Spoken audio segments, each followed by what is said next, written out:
Nous commençons à la première ligne, à la Mishnah, Besimanav ou Metzarav. Nous sommes toujours dans la même sugya de cet homme qui vend à son prochain un bet kor afar. Nous avons vu le din bet kor afar mida bachevel, c'est-à-dire un homme qui dit je te vends un bet kor afar qui correspond à un champ qui peut contenir, peut semer 30 CA. Lorsqu'il rajoute les mots suivants mida bachevel, c'est-à-dire on va mesurer avec la corde de mesure, nous avons vu que on va calculer au centimètre près. S'il y a plus, l'acheteur va rendre. S'il y a moins que le bet kor afar, le vendeur va diminuer du prix qu'il a reçu. Il rendra un peu d'argent.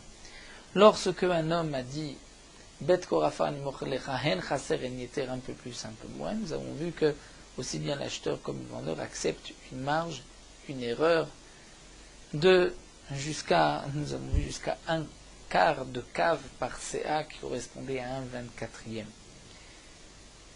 Lorsqu'un homme dit bet kor afar ani mocher lecha stam, il ne rajoute pas ni mida bachevel ni en chaser en yeter, nous avons vu que bet kor afar stam, c'est comme s'il avait dit en chaser en yeter, c'était la conclusion de la Gemara. C'est comme si il avait donc dit à peu près, donc il accepte cette marge de 1/24e, un quart de cave par CA. Dans cette Mishnah, nous avons le cas d'un homme qui dit à son prochain bet kor afar ani mocher lecha, et il lui dit besimanav ou bemetzarav. Il lui donne les simanim, c'est-à-dire signe de reconnaissance où se trouve ce champ, mais il regarde de tel arbre à tel arbre. Metzarav, il lui donne les limites, les metzarim. Donc il définit le champ, il dit voici le champ, celui-ci que tu vois, qui commence à cet arbre-là, qui finit ici, qui commence là, qui termine là. C'est ce bet kor afar que je te vends. Là, le din est différent. Pachot mishtut igio, achtut yenachi. Lorsque il y a pachot mishtut, c'est-à-dire il lui a donné le bet kor afar, et lorsqu'on vient mesurer, on se rend compte qu'il manque à peu près moins qu'un sixième. On n'est plus dans le shiur de 1/24e, on est de 1/6e et guillot. L'acheteur accepte. L'acheteur accepte, donc c'est 1/6e pour un CA qui fait 6 cabines, donc c'est un cave par CA, non pas un quart de cave, mais un cave par CA. Et la raison de cela, nous dit le Rashbam, étant donné qu'il lui a dit bet kor afar ani mocher lecha, de toutes les manières, c'est comme s'il dit en chaser en yeter. Donc il accepte cette marge de 1/24e. Lorsqu'il rajoute, il dit voici les limites du champ. Donc on rajoute dans le shiur, c'est-à-dire dans la marge, et on va dire, même s'il lui a donc donné un peu moins, donc un peu moins, c'est-à-dire un peu moins que 1/6e, prenons le cas d'un CA. Il manque, il y a 5 cavines et encore un tout petit peu. Donc il manque un peu moins que 1/6e, igio. Là, l'acheteur ne pourra rien réclamer. C'est comme s'il lui dit, voici, je t'ai montré le champ, tu l'acceptes tel qu'il est. Étant donné qu'il a dit aussi bet kor afar, donc il ne l'accepte pas vraiment comme il est. Il ne peut pas l'accepter vraiment comme il est, c'est-à-dire même s'il est tout petit. Donc d'un côté, le bet kor afar, on reste dans ce shiur de 30 CA. Le fait d'avoir dit besimanav metzara, c'est qu'on accepte une marge plus grande et on va jusqu'à 1/6e. Nous verrons dans la Gemara une machloket lorsqu'il manque vraiment bediouk 1/6e, quel est le dit. La Mishnah nous a dit pachot mishtut igio, achtut yenache. Nous verrons qu'on a deux possibilités d'expliquer la Mishnah. Donc lorsqu'il s'agit, nous allons l'expliquer de la façon la plus simple, lorsqu'il s'agit d'un terrain, prenons le terrain d'un bet kor, c'est vrai qu'un bet kor c'est 60 CA, on va rentrer dans les shiurim, mais il manque 1/6e, prenons un CA, c'est plus simple, le CA correspond à 6 cabines, donc il lui a dit je te vends d'un CA, 6 cabines, et il manque un peu moins qu'un cave. Donc ça, c'est moins qu'un sixième. Igio, l'acheteur ne réclame rien. Si il manque plus qu'un cave, la yenaché, c'est-à-dire que le vendeur devra enlever de la somme qu'il a reçue, devra lui rendre de l'argent. Dans le cas où il lui a donné plus de terrain, bien sûr, il reprendra, lui, le terrain. Donc ce n'est pas avec les dynimes de Ona'a, nous rappelle le Rashbam, bien que nous avons étudié dans ma Masechet Baba Metzia que la Ona'a, un homme qui vend un objet 6, alors que cet objet ne vaut que 5 sur le marché, il y a Ona'a, on rend la Ona'a. Et nous savons que pour les karkaot, il n'y a pas de Ona'a, c'est seulement pour les métal télim. Ici, ce n'est pas un shiur de Ona'a, bien que c'est aussi un sixième, mais c'est une évaluation des chachamim, combien un homme et mochel accepte dans un cas pareil.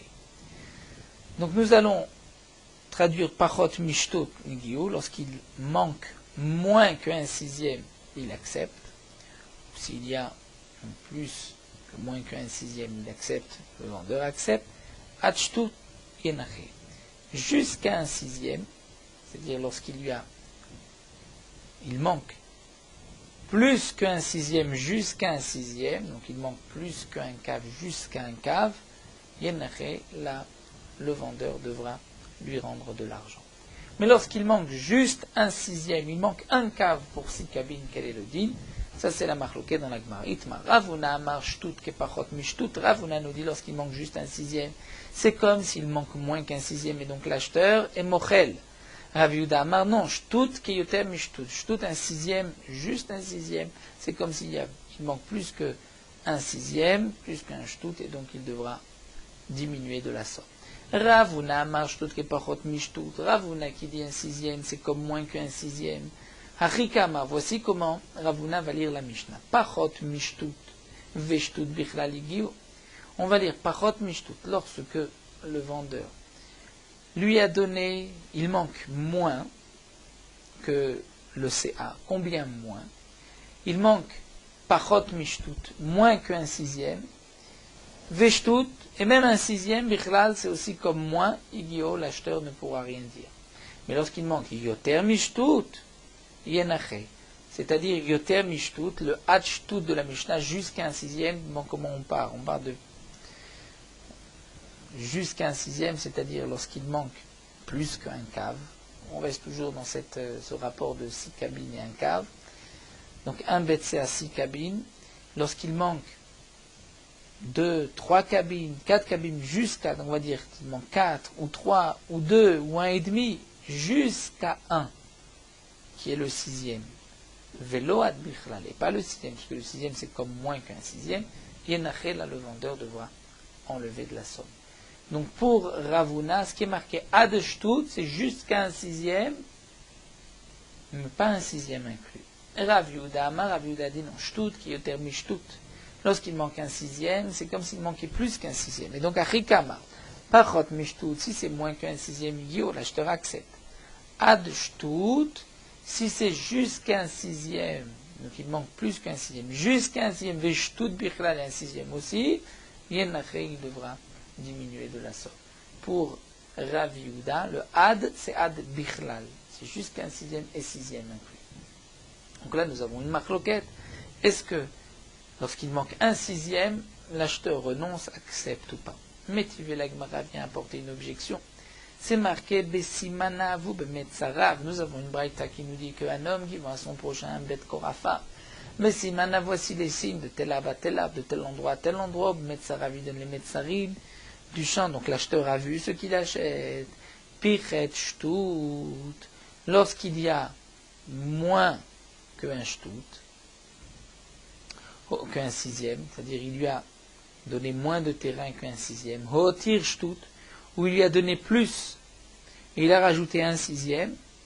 Areu keshuma dayanim, c'est comme le din de l'évaluation des juges, des dayanim. Heigio, et l'acheteur doit accepter. Quel est le din de shuma dayanim? Shuma dayanim, c'est lorsque le bedin devait évaluer un terrain et que le bedin s'est trompé. Le bedin devait évaluer le terrain des orphelins. Pour vendre ce terrain, pour donner à manger, par exemple, à la veuve ou aux filles, comme le dit dans Masechet Ktubot, et le Bedin s'est trompé. Le din est que le Bedin qui s'est trompé, le Bedin a le droit de se tromper jusqu'à Shtut. Shuma Dayanim Shtut, lorsqu'il s'est trompé, on n'est pas mochel. C'est-à-dire on va reprendre, on annule cette évaluation. Donc nous avons ici une braïta, où dans la braïta c'est marqué que lorsqu'un homme vend Besimalav Metzarav, et puis Chet Shtut ou Tir Shtut, c'est comme Shuma Dayanim, c'est comme l'évaluation des Dayanim. Mais pourtant, de mon Agma va Shuma Dayanim des Shtut, qui est termi Shtut, dans l'évaluation des Dayanim. Si les Dayanim se sont trompés d'un sixième, c'est comme s'ils se sont trompés plus qu'un sixième. Et donc on annule la vente. C'est comme s'il y avait plus, comme c'est marqué dans Ktubot. Donc puisque tu compares le din de celui qui vend le Betkor au Shum Dayanim, donc de la même manière que pour le Shuma Dayanim, l'évaluation des Dayanim, le 1/6 c'est comme plus qu'un sixième. Donc là aussi, pour Besimanav Metzarav, lorsqu'il lui a donné, où il manque 1/6, c'est comme s'il manquait plus qu'un sixième. Et donc là, nous avons une question sur Ravuna. Comment Ravuna nous dit qu'un sixième, c'est comme moins qu'un sixième et qu'il y a Mechila? Il n'y a pas de Mechila. Alors la Gemara continue, Yamar lecha Ravuna. Ravuna te dit, tu veux me poser une question de cette braïta? Velit amer, mais même d'après toi, tu vas avoir un problème, parce que c'est marqué Higio Katane. C'est marqué que lorsqu'il lui a donné moins de terrain, il manque 1/6, c'est marqué que c'est comme les Shuma Dayanim, mais Higio, c'est-à-dire que l'acheteur accepte ce qu'il a reçu. Donc tu vois que, c'est vrai que d'un côté c'est que Shuma Dayanim, mais Higio signifie, il accepte. Donc c'est comme si c'était moins qu'1/6. Donc tu vois, dit Ravuna, et nous suivons l'explication et même la girsa du Rashbam, comme nous allons voir tout de suite, le Rashbam a une autre girsa dans la Gemara. Donc Ravuna vient dire, avant de me poser une question sur la Recha, tu devrais te poser à toi, Rabbi Yehuda, une question sur la Sefa, puisque tu vois que dans la Sefa c'est marqué Higio.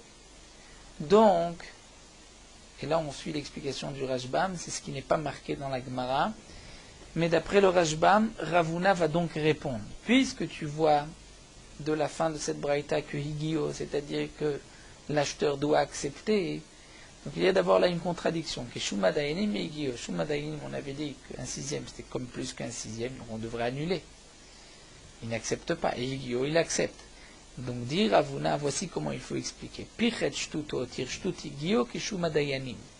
C'est-à-dire, lorsque je te vends un champ Betkor, et que je t'ai donné moins que le Betkor, il manque 1/6, alors dans ce cas-là, on dira Higio, l'acheteur doit accepter. Pourquoi? C'est comme le Shuma Dayanim. Dans le Shuma Dayanim, nous avons aussi un avis qui pense que Higio, c'est qui? C'est Rabban Shimon Gamliel qui est en Marloket dans Masechet Ktubot. Rabban Shimon Gamliel dit que même si le Beddin s'est trompé, on ne remet pas en question la décision du Beddin. Et donc, la vente est valable. Ce que le Beddin a vendu, même si le Beddin s'est trompé, la vente est valable. Donc maintenant, on comprend le Higio. C'est-à-dire, ce qui est marqué Higio, c'est sur les deux, que le Shtut, le 1/6, c'est comme si c'était moins qu'1/6. Et donc maintenant, on répond Ravuna. Que Shuma Dayanim comme le Shuma Dayanim, c'est-à-dire comme Rabban Shimon Gamliel qui dit que même lorsque le Beddin s'est trompé, on laisse la vente, on laisse l'évaluation du Beddin. Et donc Higio, l'acheteur qui a reçu 1/6 en moins doit accepter, il ne peut rien dire. On continue maintenant. Nous avons donc une question maintenant sur Rav Yehuda, puisque le mot Higio signifie que quand tu as 1/6, l'acheteur doit accepter. Rav Yehuda a dit 1/6, c'est comme plus qu'1/6, il n'accepte pas. Et donc là, on va suivre la girsa du Rashbam, et nous avons sur le côté aussi le Bach qui nous explique, d'après le Rashbam, la girsa, qui nous dit voici comment il faut lire. Amarle Rav Yehuda. Donc maintenant, Rav Yehuda qui lui se retrouve avec une question, puisque c'est marqué Higio, il accepte, donc Rav Yehuda va devoir te répondre.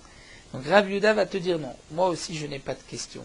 Je vais te répondre, Keshuma Dayanim velo Keshuma Dayanim. C'est-à-dire, le din de 1/6, c'est comme Shumadayanim, mais ce n'est pas vraiment comme Shumadayanim. C'est-à-dire, la Mishnah qui vient nous dire, la Braïta qui vient nous dire, Simalav Metzarav, lorsqu'il manque 1/6, c'est que Shumadayanim Yigio, la Braïta vient te dire, c'est comme Shumadayanim que l'unité de mesure, c'est aussi 1/6, mais ce n'est pas vraiment comme Shumadayanim. Et donc on va dire que Shumadayanim Lishtut, c'est comme l'évaluation du Beddin, c'est-à-dire que 1/6 pour le Beddin, on annule la vente, et donc l'unité de 1/6 reste comme pour le Beddin, Velok et Shumadayanim, mais ce n'est pas vraiment comme Shumadayanim. Pourquoi? Là-bas, lorsque le Beddin s'est trompé dans son évaluation, il s'est trompé d'1/6, on annule toute la vente du Beddin, toute l'évaluation. Alors que ici, c'est-à-dire Igio, non pas que l'acheteur renonce, on lui a donné 1/6, en moins il ne doit rien dire, non, la vente est valable, mais c'est vrai que le vendeur devra lui rendre, comme c'est marqué dans la Mishnah, Shtut Yenaché. Donc bien qu'il se ressemble, que dans Shumadayanim c'est 1/6, ici aussi, dans l'erreur, la marge qui est possible, c'est aussi 1/6, mais malgré tout, ce n'est pas vraiment la même chose. Dans un cas, c'est Bitul Mekar, dans l'autre cas, c'est Mekar Kayam. Et quelle est la différence, comme explique le Rashbam? Parce que lorsque le Beddin s'est trompé, le Beddin reprend donc, depuis le début, il s'est trompé, on reprend toute l'évaluation du Beddin. Ici, en vérité, les deux l'un voulait la vente du terrain, l'autre voulait l'acheter. Seulement, étant donné qu'il y a eu une na'a, c'est-à-dire qu'il lui a donné moins de terrain, donc il veut récupérer de l'argent, mais il accepte dans le fond cette vente, il n'y a pas eu une erreur. Donc c'est ainsi qu'on va répondre d'après Rav Yehuda.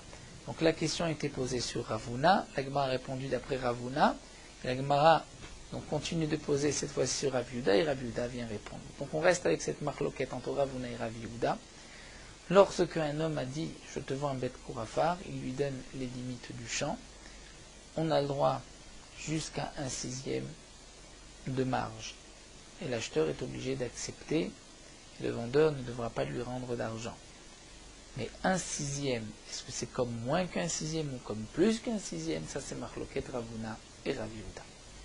La Gemara continue, Rav Papa Zavanara Meaougavra. Rav Papa a acheté un terrain d'un homme, Amarle, et cet homme-là lui avait donné les mesures, lui avait dit Havoya Esri Ngiriave Mishraya, c'est-à-dire que la mesure de ce champ est de 20 CA.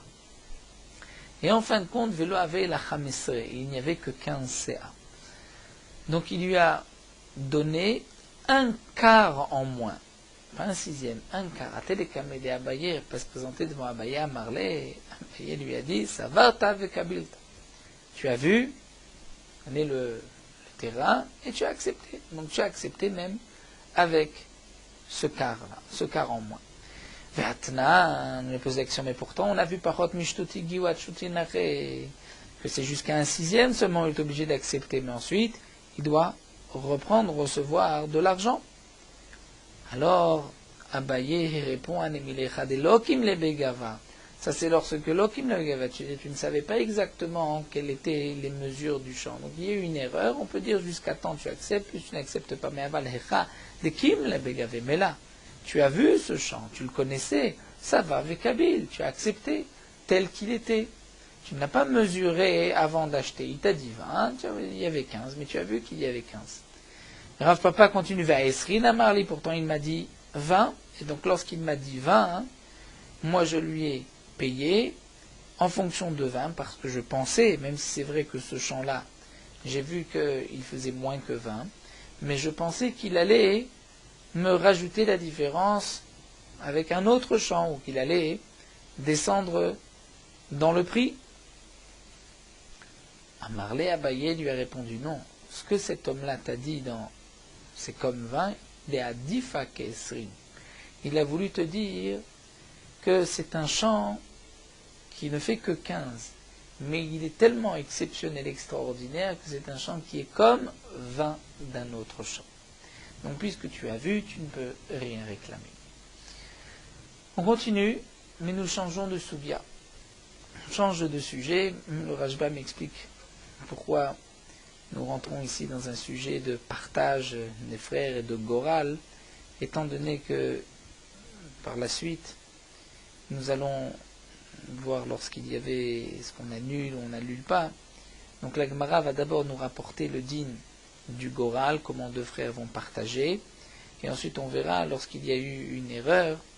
Donc là on a vu dans notre Mishnah, celui qui vend un champ à son prochain, il y a eu une erreur dans la mesure, et on ne dira pas qu'on annule tout, qui lui rendra. Donc là aussi on va rapporter ce din-là, de deux frères qui ont partagé, et un troisième frère se présente et dit que lui aussi est héritier.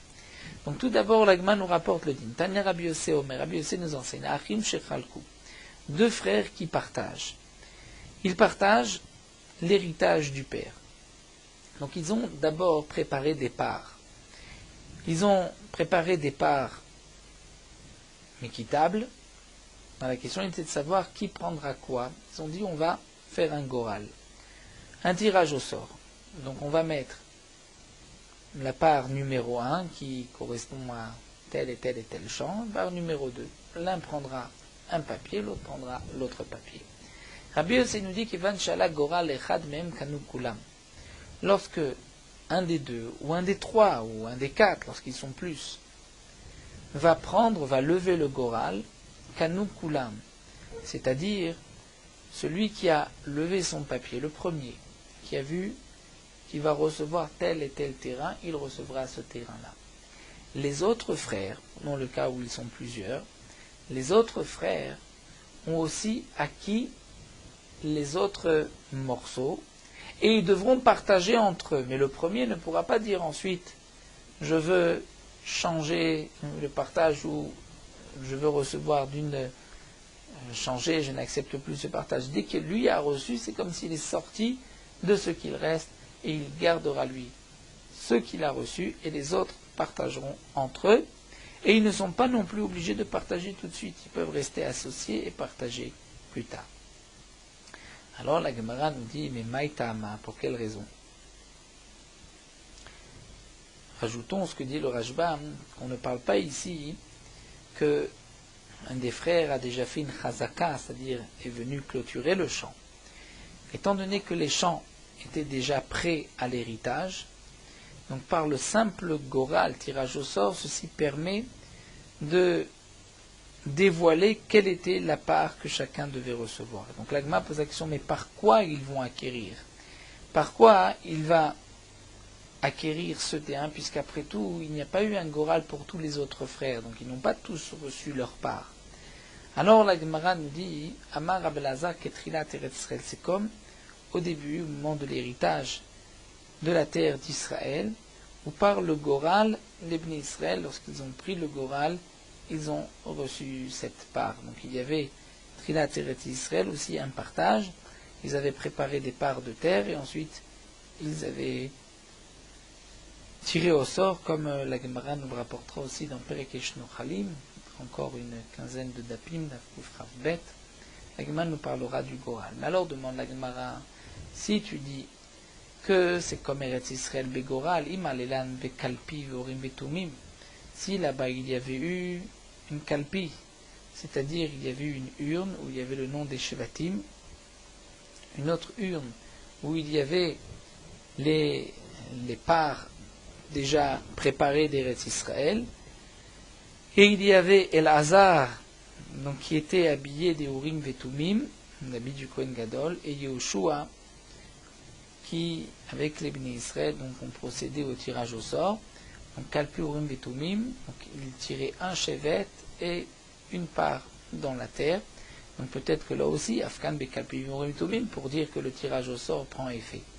Amar Ravashi, Ravashi dit non. Là c'est différent, parce que Baouna de Katsaite la Adade Gamri ou Makno la Adade. Par ce profit, cet anaa, ce contentement, les Katsaïté la Adadé, qu'ils acceptent le partage sans dispute, l'un accepte les propositions de l'autre, donc il y a une mirou da'at, et dès que l'un a levé le goral, il pourra l'acquérir. C'est-à-dire, nous explique le Rashbam qu'en vérité, Ravashi dit c'est comme Trilat Eretz Israël par le goral. La question était, mais il nous faudra Kalpi ou Vetumim. Il dit non, ce n'est pas nécessaire, puisque ici, il y a une Gmirut Da'at, comme si il y avait eu aussi les Urim Vetumim. Pourquoi? Puisque, étant donné qu'ils ont accepté de se séparer à l'amiable, gentiment, par le Goral, dès que l'un levé, il va acquérir cette part de terre. Puisque nous avons vu comment on peut acquérir par un Goral, on continue Itmar. Deux frères qui ont partagé les biens du père. Prenons le cas où le père a laissé 6 champs, 2 frères ont partagé, l'un a pris 3, l'autre a pris 3. Et arrive un frère, Mdinatayam d'outre-mer, il se présente, il dit « Je suis votre frère, je dois aussi recevoir une part d'héritage ». Bien sûr, il va apporter des preuves, comme quoi il est le frère, et qu'il est aussi héritier. Comment va-t-on maintenant procéder? Puisqu'il y avait 6 champs, en vérité c'était 2 pour chacun. L'un a pris 3, l'autre a pris 3. On pourrait dire que le premier va donner au troisième un champ, et le deuxième donnera au troisième un deuxième champ. Donc en fin de compte, ils auront tous 2 champs. Ou bien on annule tout, et on recommence le partage depuis le début. C'est machloket. Rav ama batla machloket. Shmuel ama mekamtsim. Pour Rav, on annule tout. Pour Shmuel, non. Mekamtsim. Chacun devra donner une part, afin qu'il y ait une part égale pour chacun. Amar le Rav ale Rav Nachman, Rav adi Rav Nachman, mais les Rav d'Amar batla machloket. Pour Rav, qui a dit qu'on annule tout le partage, Alma Adardina. Donc tu vois que lorsqu'ils ont partagé, et qu'ensuite le frère arrive, on va tout annuler, on reprend depuis le début. El Ameata, c'est ainsi, Han et Betlata. Nous avons 3 associés, ou 3 frères, Dekaime, Vazul, Betreminayo. Donc 3 frères qui sont là, qui ont l'héritage du père. Vazul, Betreminayo, Palug. Et 2 d'entre eux ont été, et sans demander au troisième, ont été partagés devant un beddin.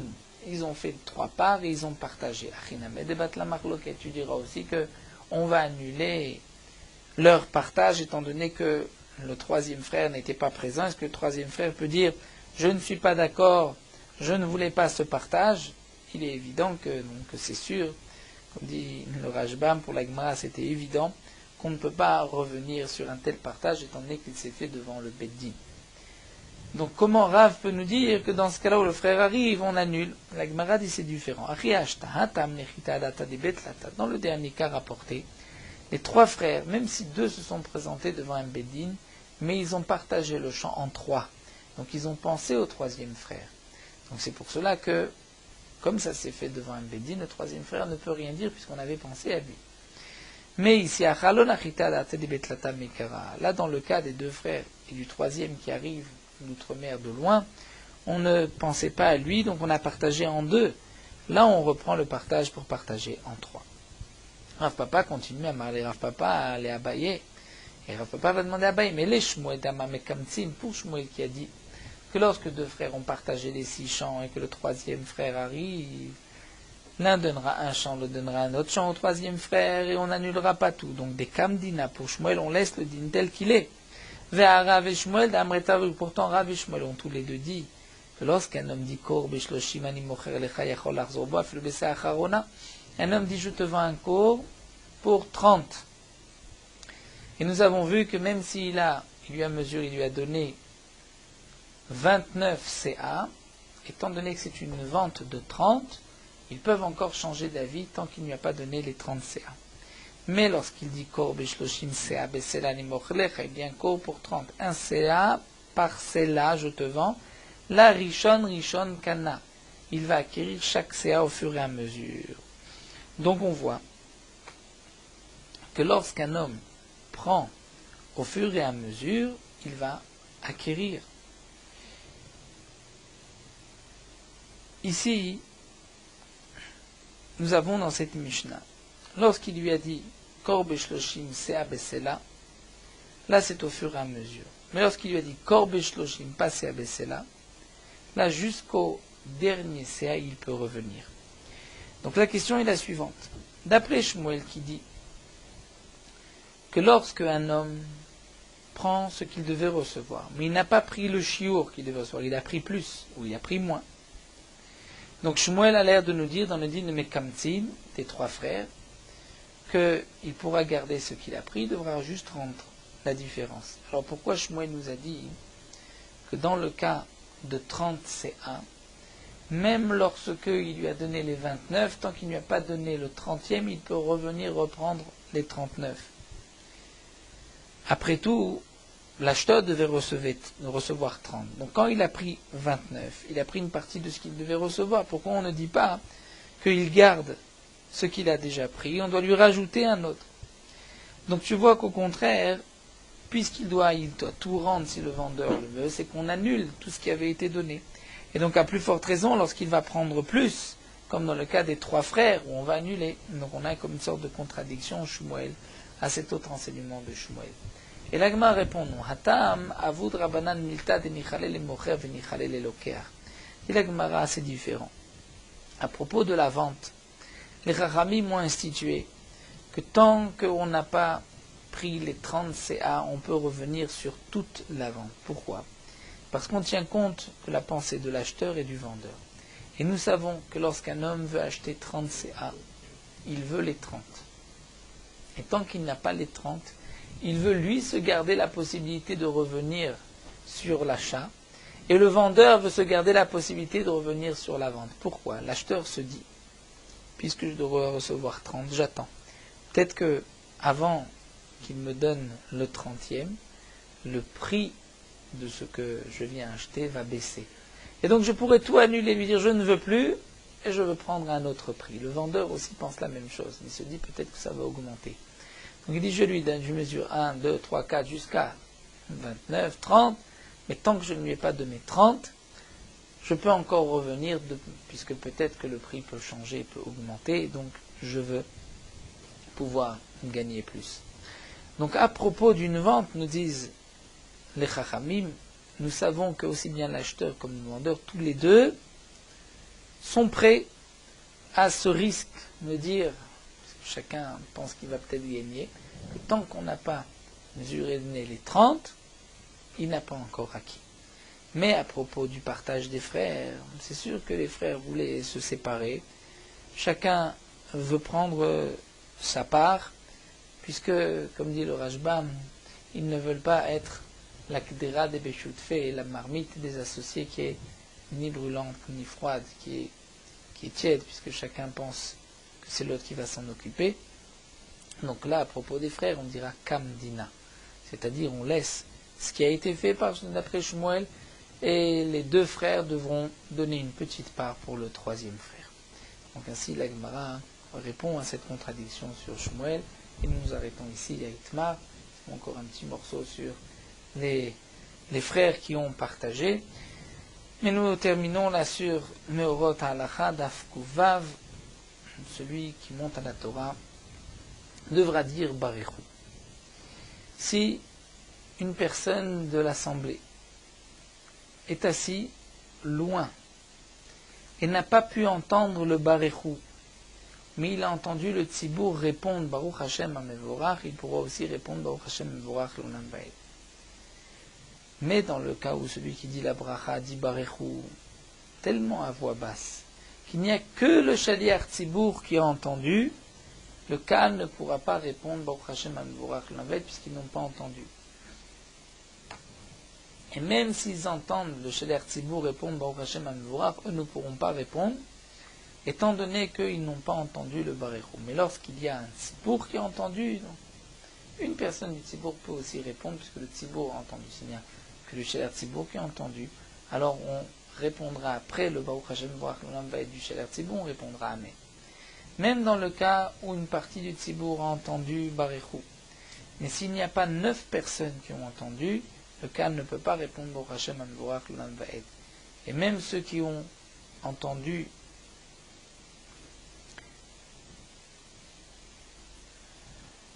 au lieu de dire Barechu, ils étaient moins que 10, ils ont répondu Baruch Hashem Amevorach L'Olam Vaed, le Tzibour ne pourra pas aussi répondre Baruch Hashem Amevorach, étant donné qu'eux n'ont pas entendu, il n'y a pas eu 10 personnes qui ont entendu, donc on répondra juste Amen. Donc malheureusement, beaucoup de gens qui montent à la Torah disent les bénédictions à voix basse, que parfois il n'y a que quelques personnes autour de l'Ebima qui entendent des brachot, et ceci est une faute. Ils font fauter les autres, puisque nous avons vu que s'il n'y a pas 10 personnes qui ont entendu 9 personnes, le olé, Baruch Hashem, Amvoach Lambed, le Tzibour ne pourra pas répondre. Donc si un homme monte à la Torah et dit Baruch Hashem, Baruch et Hashem Amevorach, il n'y a que le Sheler Tzibour, 2-3 personnes qui ont entendu, eux vont répondre à voix haute et le Tzibour va enchaîner parce que le Tzibour a entendu du Chazan, ce n'est pas bien. Il fallait que au moins 9 personnes aient entendu Baruch pour pouvoir répondre.